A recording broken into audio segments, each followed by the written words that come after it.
Thank you for joining me for another episode of Build Your Poetry Manuscript with KMA. I am KMA Sullivan, founder and publisher of YesYes Books.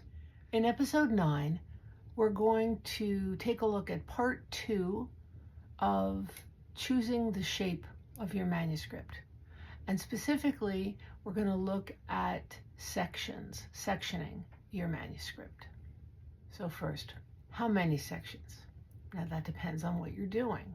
But in general, I would say, of course, not fewer than 2, otherwise it wouldn't be sections, and not more than 5. And even 5 is unwieldy for a 60 or 70 or 80 page manuscript. And if you're getting into something 5 or more, that actually would be a pretty good sign that you might want to do away with sections altogether and figure out a different way for the poems to be talking to one another as they move through your manuscript. So let's say 2 to 4. That's kind of the average. Not the rule, but that's the average.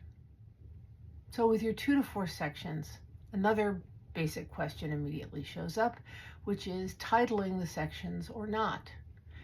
There's no set rule for that. I will say, though, that titling the sections narrows, to some extent, the reader's ability to feel their own way through how one section relates to another. And maybe that's something that you intend, but it is perfectly okay to not name the sections. You just have a number, 1, 2, 3. And that number shows up in the table of contents, and you're good to go. So feel free to title your sections, but you don't have to. And just be aware that titling the sections has an impact on the sections. One of the things that distinguishes a sectioned collection from a non-sectioned is that each section has its own walk-in and walk-out. An earlier video, I talked about the walk-in to the poetry collection as a whole. I have not yet talked about setting up the walk-out at the finish. I will do so in one of the 3 remaining videos after this one. But so in a section manuscript, each section has a finish of some kind. It doesn't have to be a hard finish. You don't have to get anywhere concrete. It does mean, in choosing sectioning for a manuscript, that you are establishing little units that have a beginning, middle, and an end, and that you're going to be in charge of the reader's experience through that beginning, middle, and end, and then the move to the next section. So you've got the relationship of the section to itself, and then the relationship of the section to other sections. It doesn't mean you have to have like the poetic version of a transitional sentence. You do not. But there needs to be some reason there's section 1, section 2, and section 3. That is a theme throughout this video series. You need to have a reason for every decision that you make, for everything that exists in the manuscript, down to each comma. You've got your 3 sections, let's say, roughly 20 pages each, but they do not need to be the same length, by the way. I'm just saying that as an example. On the other hand, if you've got a 40-page section and then a 20-page section and then a 20-page section, that is gonna be a little unbalanced.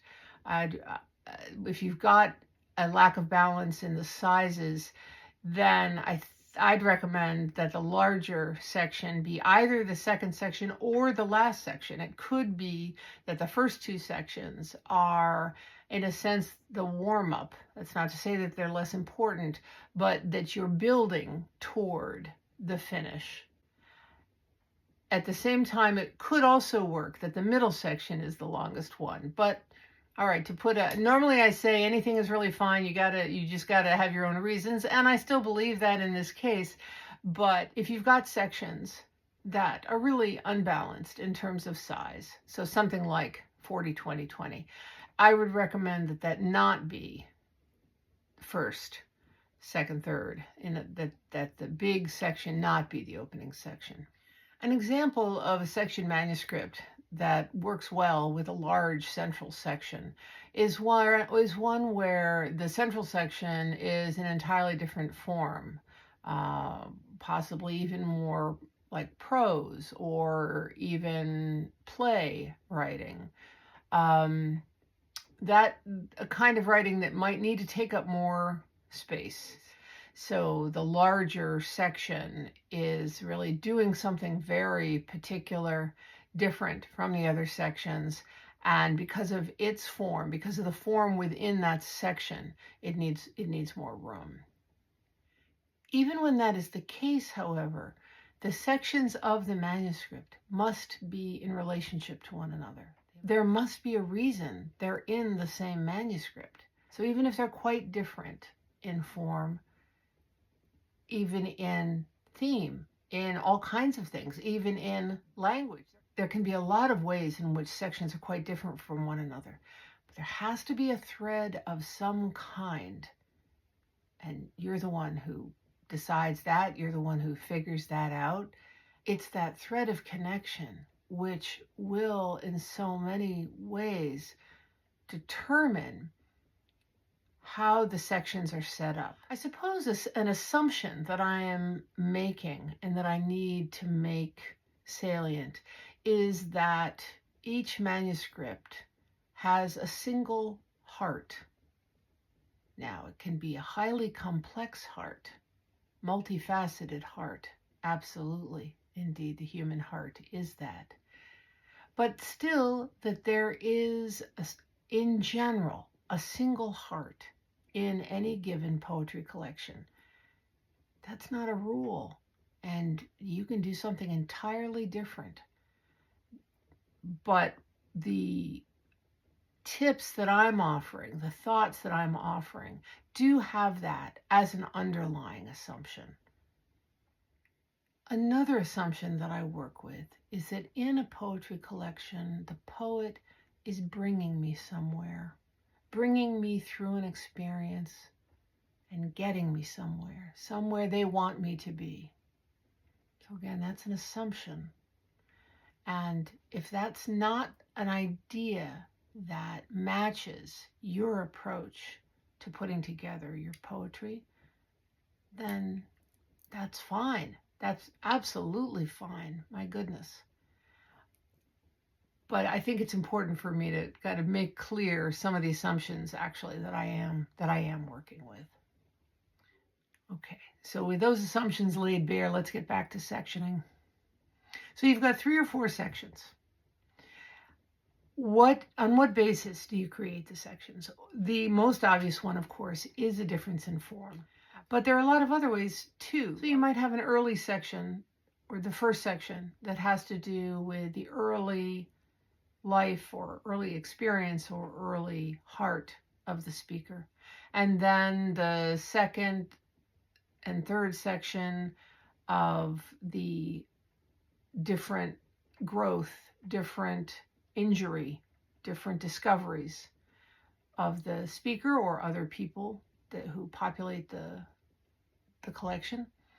And then the final section, you as the poet need to ask, where do I want to leave the reader? Where do I want to bring the reader? So it could be into some kind of resolution. It could be into something that is a finish that's not resolution at all. It could be an imagined future, imagined possibilities. There's all kinds of things you could do with a final section. But you can see that the idea here is that the sections are related to one another. And that's even the case, though, if you've got sections that are different according to form. They still need to serve other purposes, not only the purpose of splitting one form for another. That can't be the only reason that the sections are living side by side. It can be one reason, but that's not going to be the most important reason. The job of the final section is to be a place for the threads of the earlier parts of the manuscript to connect. The final section also probably will add another set of facets to the heart of the manuscript. But at the same time, it is serving as a place for the various threads of the manuscript to come together, to live together, and be connected so that the reader can then feel the connections. That doesn't mean you have to go over the same material in the same way, of course, but to allow the reader access to how these sections live together, communicate with one another. Why the book is the book. Why is this the book that you chose to write? Next week, we're going to take a look at other shapes that a manuscript can be organized into that are not sections. And with the exact same poem, how might they be organized in a collection without sections? There's some wonderful possibilities there. And per usual, it's not going to be an exhaustive list, just some examples so that then you can take your writer's imagination and come up with a shape that is interesting and meaningful to you. Thank you so much for joining me today. I hope you have a great rest of your day.